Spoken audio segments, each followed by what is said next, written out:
Ok, bon Dieu béni nous. Nous dit bon Dieu merci parce que encore les permettre que nous rejoignons ensemble dans la présence lui pour que nous capables de bâlir gloire, l'honneur, louange et adoration que lui-même seul lui méritait. Nous saluons nous toutes et nous saluons les amis nous qui attendent nous.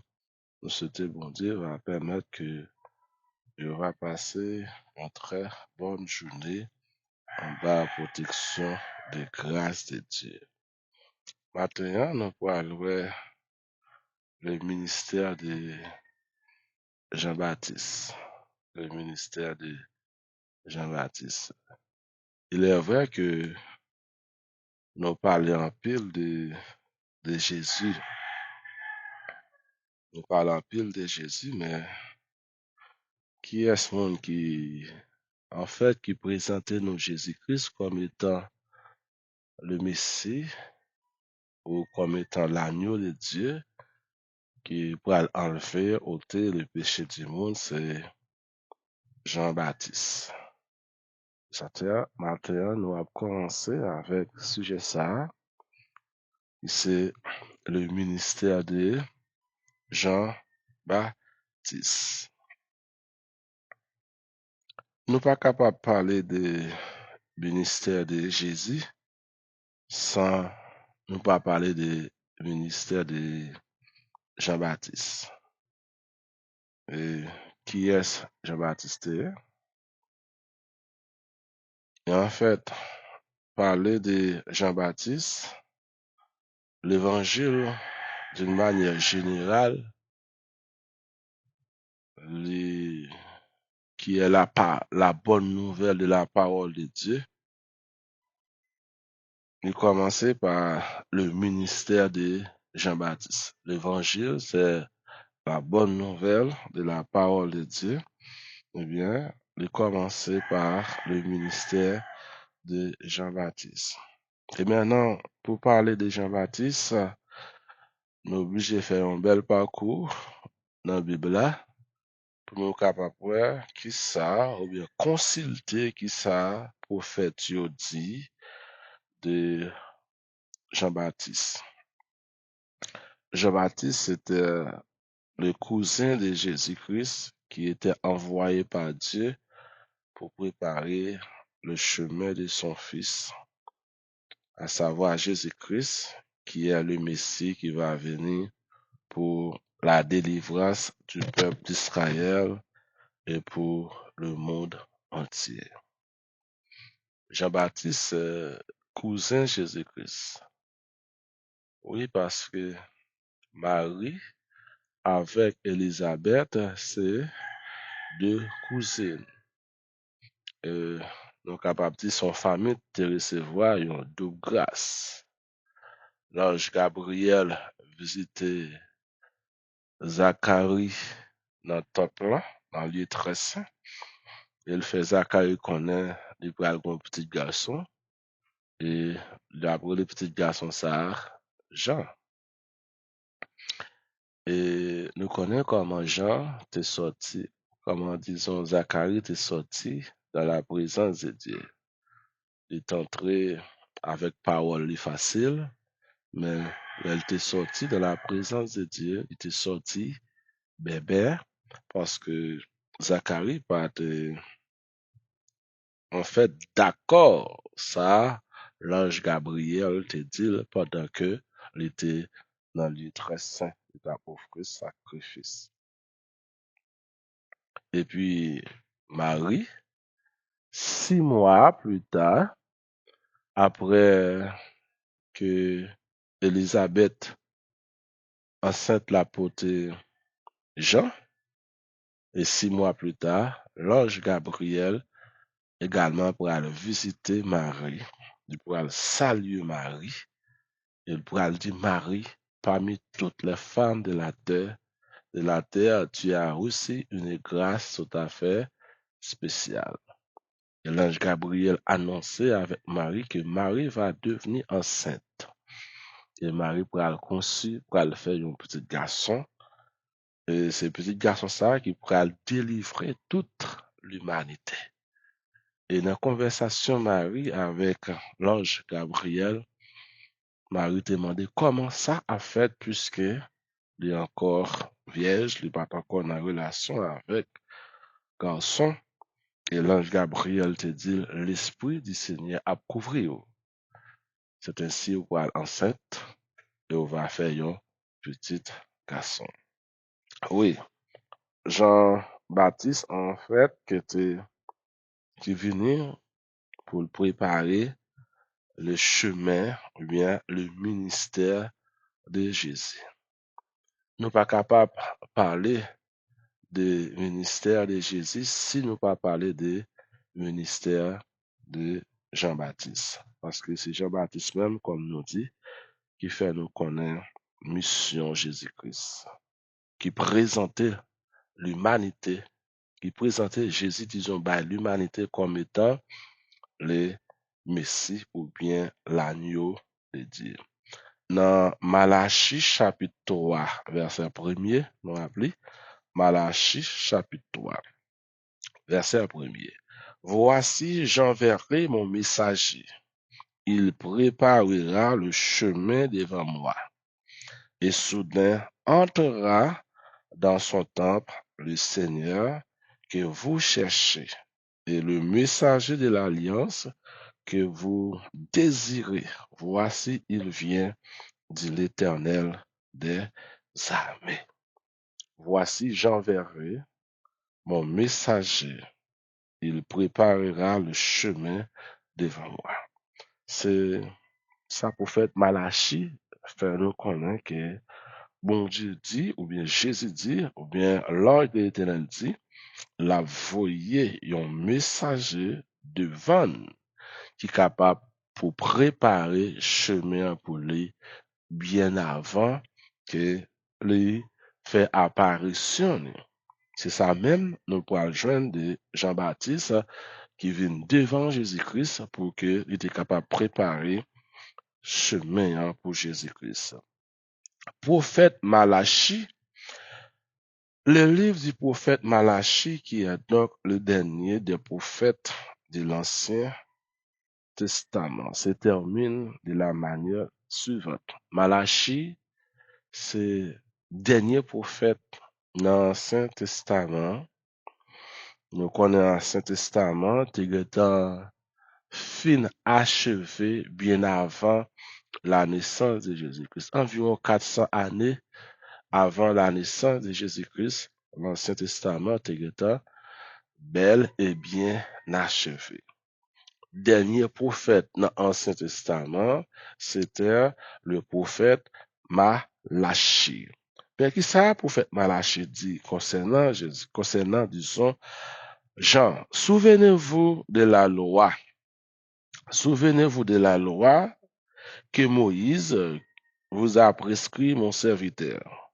Les lois et les ordonnances, voici, je vous enverrai le prophète jusqu'à ce qu'il vienne le jour grand où de l'Éternel ramènera le cœur des enfants vers le Père et celui des pères vers les enfants, à de peur que je ne vienne frapper le pays interdit. Nous sommes capables de continuer à lire le passage là, Malachie chapitre 4, verset 4 à 6. Élie, c'était, disons, Jean, c'était Élie. Jean, qui peut le couvrir avec l'esprit d'Élie. Ça, prophète Malachie dit.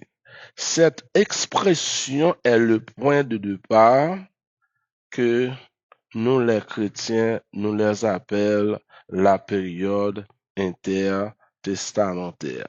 Nous relèvons ça, période intertestamentaire. Et les Juifs appellent cette époque l'époque du silence de l'Éternel. Nous-mêmes, les chrétiens, nous relèvons la période intertestamentaire. Et Juifs, eux-mêmes, ils relèvent la période du silence. Période du silence, nous tous nous connaissons que ça le silence. Silence absolu. Nous dit l'Éternel dans le temple là, comme dit prophète Habakkuk, toute la terre fasse silence parce que l'Éternel présent dans le temple là, l'Éternel présent dans la maison, l'Éternel présent dans le service là. Par contre, tout le monde doit faire silence devant l'Éternel. Oui, période silence pour les Juifs parce que après que le prophète Malachi finit écrit qui était le dernier prophète de l'Ancien Testament, nous voyons une période de temps, et période de temps ça y aurait la période silence de Dieu, le silence de Dieu. C'est-à-dire Dieu pas parlé, le Saint-Esprit pas parlé, une période qui dirait à peu près 400 années. Pendant 400 années ça l'Esprit de Dieu retiré dans la nation d'Israël. Pas de vision prophétique encore, pas de révélation prophétique encore. Parce que l'Esprit bon Dieu quand campé, bon Dieu fait silence. Pendant 400 années, bon Dieu pas parlé. Bien que pendant période intertestamentaire ou bien période silence de Dieu, après prophète Malachi, nous venons joindre d'autres prophètes et d'autres écrits, mais ils n'ont pas considéré comme des écrits qui sortis dans bon Dieu, qui inspirés par le Saint-Esprit. Et raison de faire pas considérer, c'est parce que l'Esprit de Dieu pas là à cette époque. Mon Dieu béni nous. Puisque l'Esprit de Dieu pas là, eh bien, livre ça yo pas considéré comme des livres qui inspirés de la part de Dieu parce que c'était une période, nous une période silence de Dieu. À partir du prophète Malachi, qui est le dernier prophète de l'Ancien Testament, la voix prophétique va s'éteindre en Israël. On Dieu béni nous. La voix prophétique.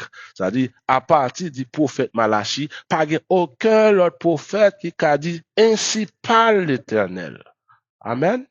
Ainsi parle l'Éternel. À partir du prophète Malachi jusqu'à Jean, pas aucun prophète qui a dit, mais ça, l'Éternel dit, mes visions, mon Dieu, bali, mes révélations, mon Dieu, bali. Ça dirait une période de 400 années côté que peuple Israël par un prophète pour parler avec eux. Mais comment ils fait connaître pour eux vivre devant mon Dieu pendant période silence ça? Eh bien, pendant période silence ça qui oriente, ça qui canalise, c'est les livres de la loi de Moïse. Non seulement les livres de la loi de Moïse que nous connaissons, qui c'est la Torah, mais également les autres écrits des autres prophètes qui commençaient de Moïse à Malachi.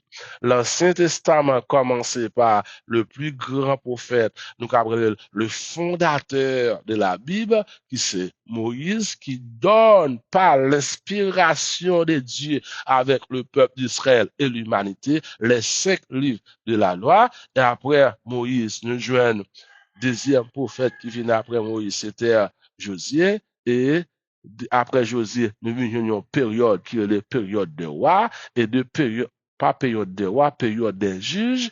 Et après période des juges, nous venons la grande période, c'est son période des rois. Et dans la période des rois, c'est là nous pourrons joindre en pile prophète. Il pourra le prophétiser, il pourra le dire, ainsi parle l'Éternel, qui a exhorté le peuple d'Israël, qui a dressé trajectoire du peuple d'Israël, jusqu'à ce que nous arrivions par Malachi. Eh bien, pendant 400 années de silence, côté que le bon Dieu va parler, l'Esprit bon Dieu retiré dans la nation d'Israël, eh bien, le peuple d'Israël, il fait référence avec les écrits, avec l'Ancien Testament, puis vous capable de connaître qui chemin pour vous prendre. Là, vous dans mauvais chemin, et là, vous également dans bon chemin. Nous dit, à partir du prophète Malachi, qui est le dernier prophète de l'Ancien Testament, la voix prophétique va se faire éteinte en Israël. Ça veut dire l'Esprit de Dieu s'est retiré du peuple d'Israël. Qui donc, il n'y aura plus de prophète pour diriger le peuple et pour faire connaître au peuple la volonté de Dieu. À partir du prophète Malachi, une période de temps, nous dit qu'il dirait 400 années, pas un prophète qui vous dirige le peuple là, pas un prophète qui vous fait le peuple là connaître la volonté de Dieu. Par conséquent, pour connaître la volonté de Dieu, il y aura d'autres solutions. Parce que pas un prophète qui peut orienter le peuple là, qui peut canaliser le peuple là, mais le peuple là a besoin de connaître la volonté de Dieu. Eh bien, pour connaître la volonté de Dieu, eh bien, il peut orienter lui dans les écrits qui étaient là depuis longtemps. C'est un moyen, c'est de sonder les écritures. Bon Dieu béni. Sonder les écritures. Souvenez-vous de la Torah. La Torah, c'est les livres de la loi que Moïse baille avec le peuple d'Israël. Souvenez-vous de la Torah que vous a prescrite mon serviteur Moïse. Les livres de la loi de Moïse sont la règle d'or pour diriger le peuple. Bon Dieu béni, non? Les livres de la loi de Moïse sont la règle d'or pour diriger le peuple d'Israël pendant que l'Esprit de Dieu s'est retiré, s'est écarté du peuple d'Israël pendant une période de 400 à 400 années. Yo référé, yo dirigé yo référé yo avec les livres de la loi de Moïse. Parce que dans les livres de la loi de Moïse, peuple Israël joigne tout ça qu'il a besoin pour faire la volonté de Dieu. Car même les périodes, ça nous est la grande période des prophètes, eh bien, tout prophète qui pas épuisé sur les livres de la loi de Moïse, eh bien, le peuple d'Israël pas reconnaître Dieu comme prophète. Bon Dieu béni nous. De même que je dis, nous les chrétiens, hein, premier bagage qui vous fait nous connaître, est-ce que ça c'est parole de Dieu, est-ce que ça sorti dans mon Dieu, ou bien est-ce qu'elle pas sorti dans mon Dieu, nous de référer nous vers la parole de Dieu. Tout ça qui est bon, nous en a fait, nous joignons dans la Bible là. Mais tout ça qui pas bon nous faire, nous joignons dans la Bible là.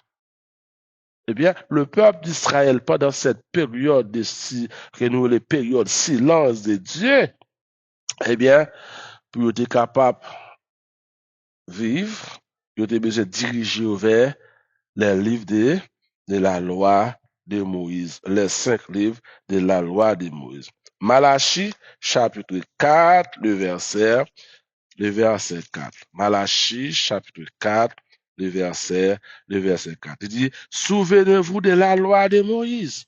Qui est-ce qui bat le peuple d'Israël? La loi, c'est Moïse. Moïse était le serviteur de l'Éternel, auquel j'ai prescrit en Horeb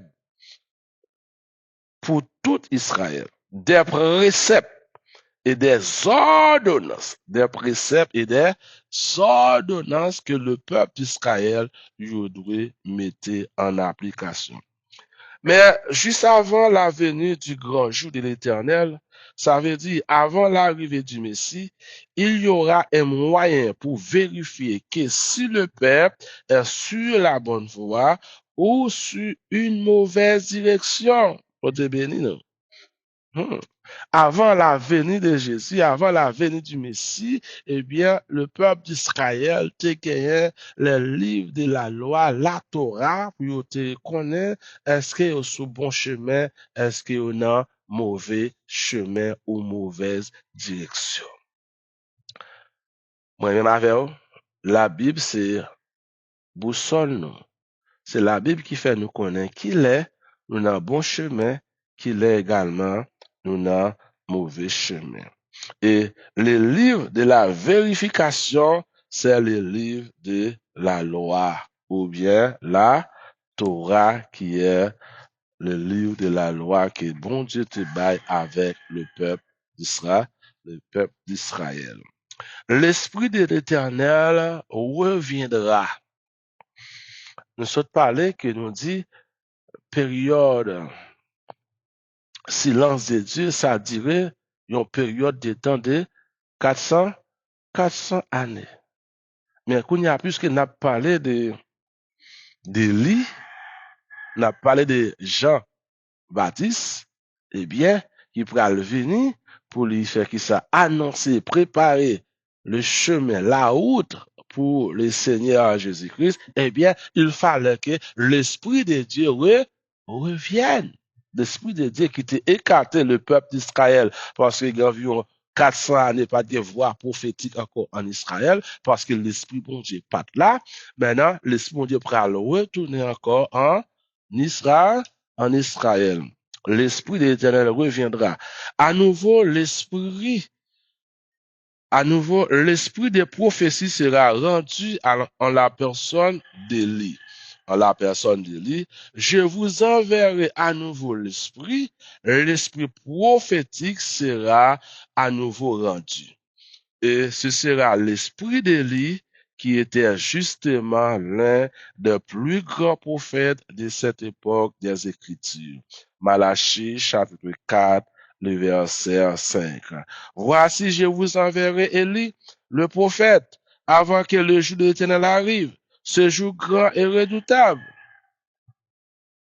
Nous connaissons, Élie, c'était une des plus grands prophètes que le peuple d'Israël te connaît. Et nous connaissons Élie, comment ministère Élie également te prend fin. Élie te monté dans le ciel tout vivant pendant que te quitté onction, pouvoir, puissance, passation by Élisée.